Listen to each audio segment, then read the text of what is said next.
Pendapat yang paling kuat pada makmum membaca Al-Fatihah atau tidak di belakang imam, yang disepakati oleh para ulama, yang saya sebutkan dulu yang disepakati ya. Yang disepakati adalah kalau sholatnya sir, tidak ngerasin suara, seperti misalnya duhur, asar, kemudian rakaat ketiga maghrib dan 2 rakaat terakhir isya, gitu kan? Ini namanya sholat sir, kecilin suara. Maka wajib makmum membaca Al-Fatihah. Wajib makmum membaca Al-Fatihah, gitu kan? Kecuali dalam keadaan ini khilaf ulama, bagaimana kalau dia baru membaca Ar-Rahmanir Rahim, Maliki Yaumiddin, imamnya Allahu Akbar ruku. Apa yang dia harus lakukan? Jumhur ulama mengatakan ikuti imam. Karena dia sudah berijtihad, dia sudah baca, gitu kan?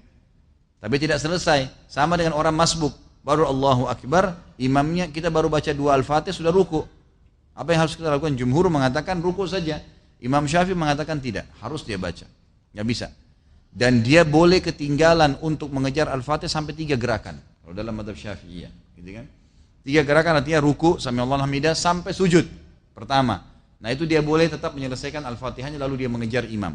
Karena pentingnya masalah Al-Fatihah ini.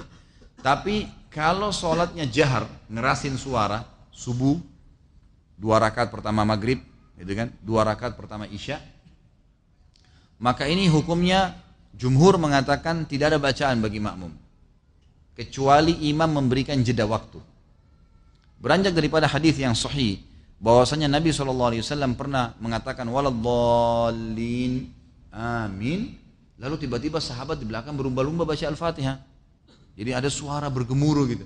Sehingga bacaan Nabi SAW, Nabi sendiri terganggu SAW dan makmum juga tidak konsentrasi dengar bacaan ayatnya beliau.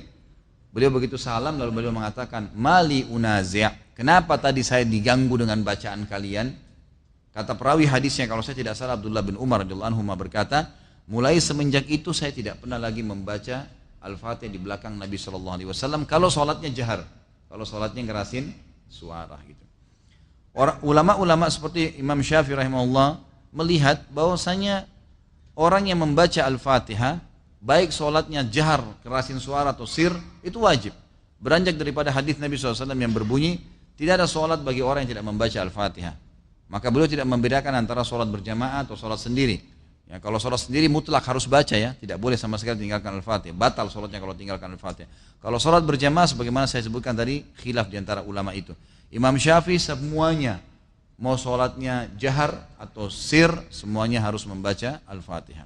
Allahu alam, kalau kita simpulkan, kalau saya simpulkan dari pendapat-pendapat ulama ini, saya melihat kalau seandainya imamnya membaca Al-Fatihah dengan suara keras, jelas, ya, kita dengar ya, kita dengar. Seperti sekarang ada mic. Lain kalau mati lampu gelap, tidak kedengaran suara atau kita terlalu jauh dari imam, itu lain. Walaupun sholat jahar tetap wajib baca Al-Fatihah tuh, karena kita tidak dengar. Karena memang Allah berfirman, umumnya ulama berpegang pada ayat ini, a'udzubillahi minasyaitonirrajim, fa idza quri'al qur'anu fastami'u lahu wa ansitu. Kalau Al-Qur'an dibacakan, dengarkan baik-baik dan ya telitilah, jelihlah. Berarti kasusnya adalah kalau dengar. Kalau dengar kita nggak boleh berkata yang lain, gitu kan? Nah, kalau imam sholat jahar, maghrib misalnya, tapi mati lampu, kita di saf ke-5 atau ke-6, ke-7 ke belakang, nggak dengar. Atau sholat di belakang, perempuan nggak dengar sama sekali. Mereka tetap baca Al-Fatihah, selama tidak dengar. Tapi kalau mereka dengar Al-Fatihah itu, seperti tadi imam kita Masya Allah membaca misalnya, kita dengar.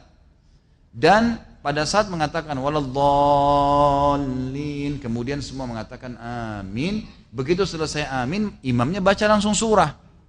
Nah ini Allahu alam, yang lebih dekat pendapat ulama mengatakan tidak lagi baca Al-Fatihah. Kembali kepada hadis, ya, bacaan imam adalah bacaan makmum. Itu sudah ada hadis yang menjelaskan masalah itu.